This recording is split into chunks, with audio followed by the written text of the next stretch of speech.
Coming up, we're going to see the rich and prestigious Hap Hansen Progress Pace. So why don't we find out a little bit about the man who the race is named for?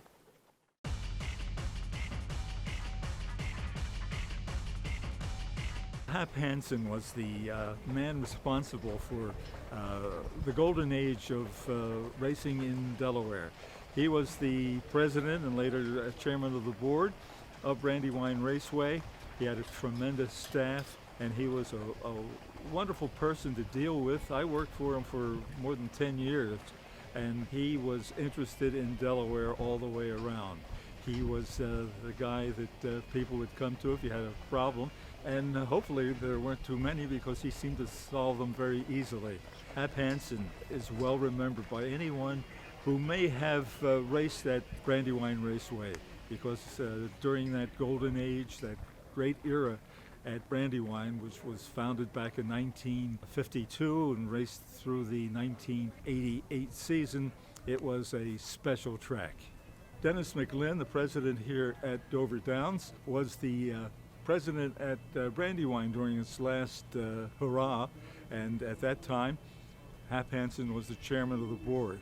And Hap Hansen's legacy throughout the sport of harness racing is he was the man who was behind the Harness Tracks of America scholarship program, and so many young people received scholarships, and he was very, very careful. He went over every candidate, and that in itself showed the type of person Hap Hansen was and why he is remembered now with the Hap Hansen Progress Pace.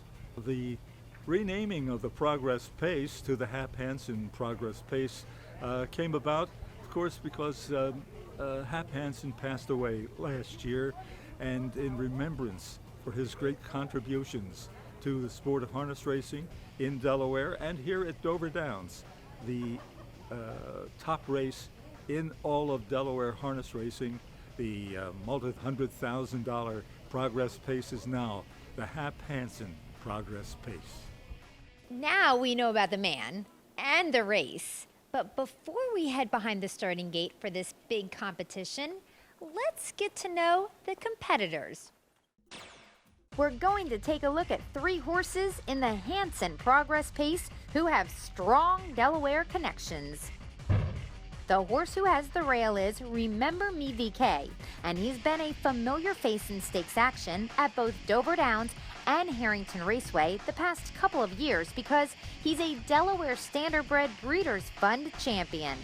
The sophomore son of art director was a big long shot in the elimination, but finished second.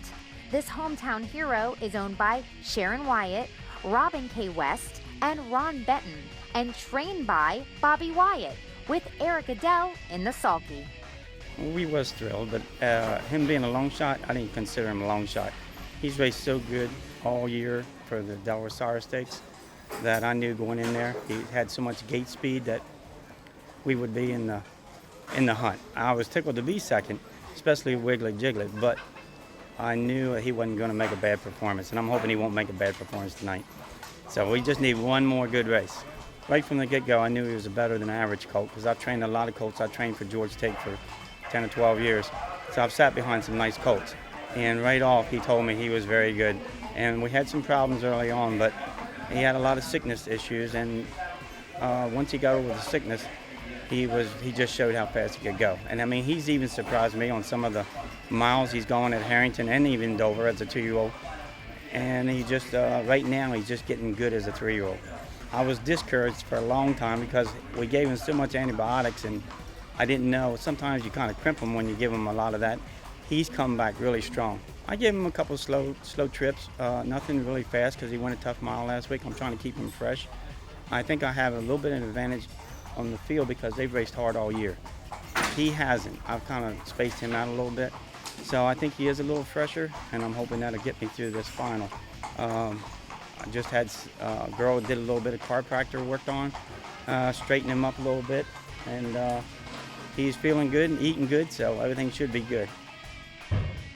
Starting from post position 3 is Dudes the Man. This son of American Ideal is one of the richer horses in the field with almost $700,000 in the bank this season alone.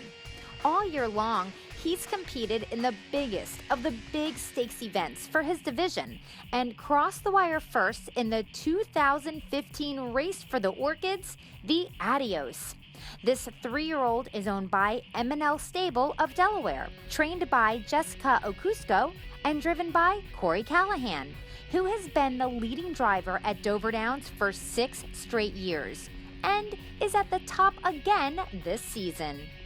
Last week we tried to give him an easy trip, and Corey did a great job with him, keep him brave, and he raced good, and Corey was happy with him. So we'll see this week how he is.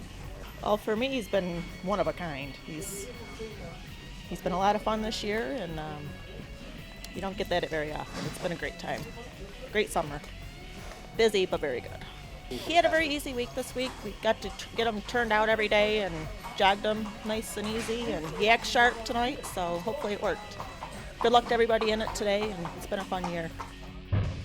And in the 6th hole along the starting gate is Wiggle It Jiggleit.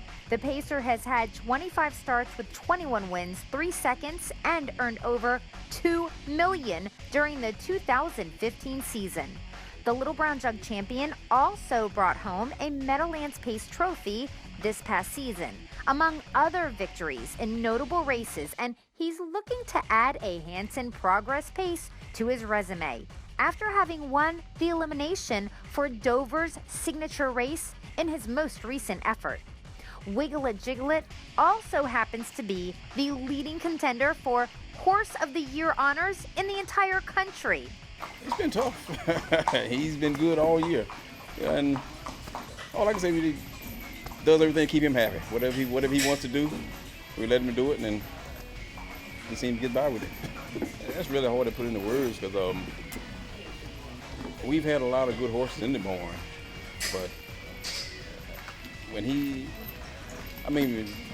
just comparing to some of the other ones, you never think, you get another one, say like Rainbow Blue, for instance, Then this guy comes along and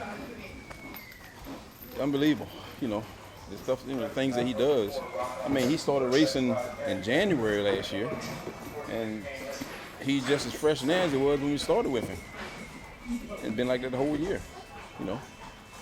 We don't change much on him from week to week, We keep him in the regular routine that he usually used to doing. And I guess, there's a big gap in between races, we'll snug him up, go a good mile with him. But on average, we don't do a whole lot with him like this. It helps keep him fresh.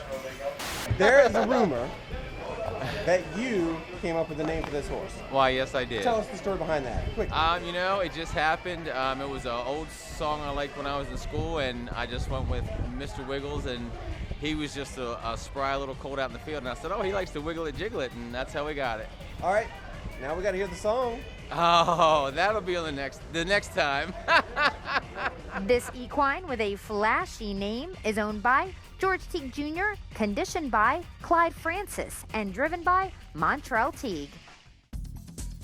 We've met a couple of the standouts in the race. Now let's see the full field of the horses with their post positions and their drivers in the Hap Hansen Progress Pace at Dover Downs as they go behind the gate, vying for the winner share of the $300,000 purse. There off there goes Remember Me, VK out with Wiggle It Jiggleit from the far outside Baddocks Hanover. Down toward the rail, Delta Winner. Dudes the Man got away in 5th, Racing 6, Rollin' and Rock. Then it's American Prime Time. And at the end, that's Rodeo Romeo. They're midway on the first turn, and Wiggle It Jiggleit opens up 2 lengths. Remember Me, VK got away in 2nd, landing in 3rd, Baddocks Hanover in front of Delta Winner. Dudes the Man is 5th, Racing 6, Rollin' and Rock. At the end are American Prime Time and Rodeo Romeo. 26-1 for Wiggle It Jiggleit, who leads by 2.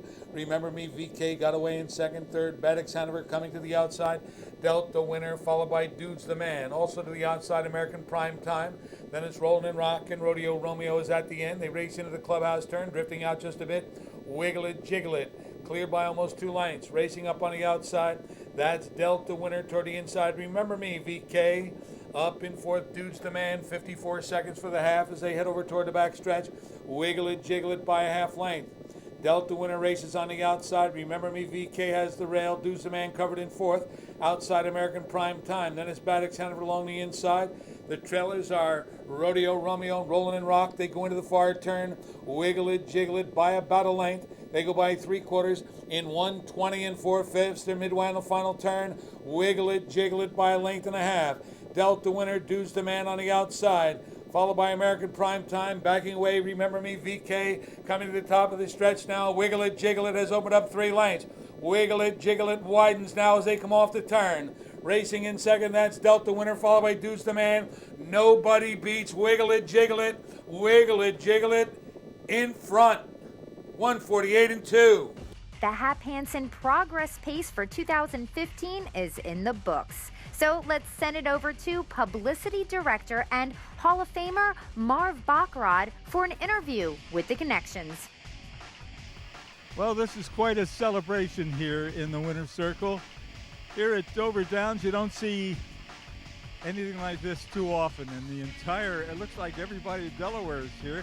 Montrell Teague has done the job from January till today, right before the offspring of December. This horse has been absolutely spectacular. Yeah, he has. I mean, he's put on a show every single time he came out.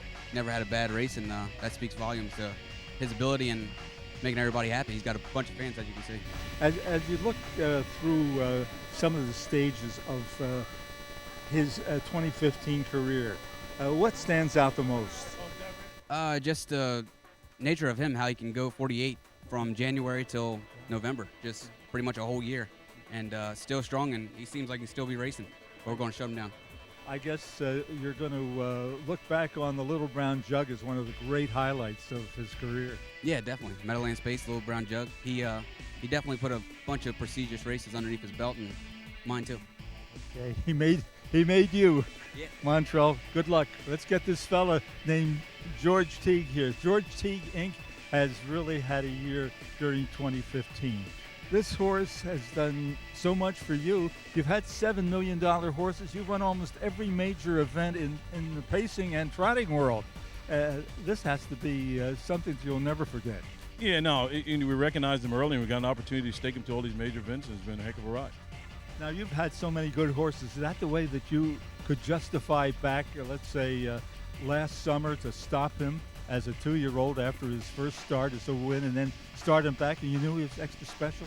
Yeah, you know what? We had a good vet, Dr. McNett, and she kind of wanted to shut him down, and she was smarter than we were. So she'd done all the work to him mostly, and a couple other guys filled in, but she's been the head vet, and he had some major soreness issues, and if we pressed on, we probably would have ruined him.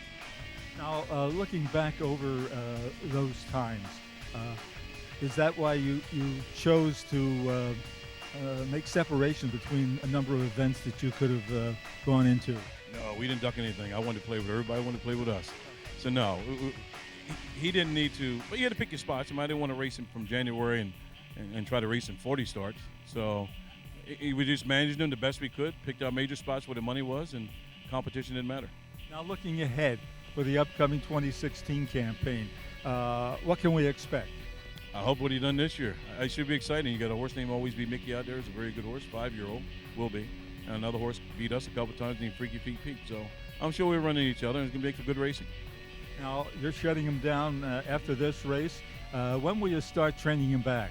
I got no plans yet. I mean, I'll find out what's out there, and it's kind of hard to find races for these horses. You know, you'll wind up qualifying a lot more in your racing, so I don't want to do that. So probably around March, April, May. We'll see. An outstanding group of caretakers and people working for you. Clyde Francis has been with you forever. Even Mike Taylor, who's his caretaker.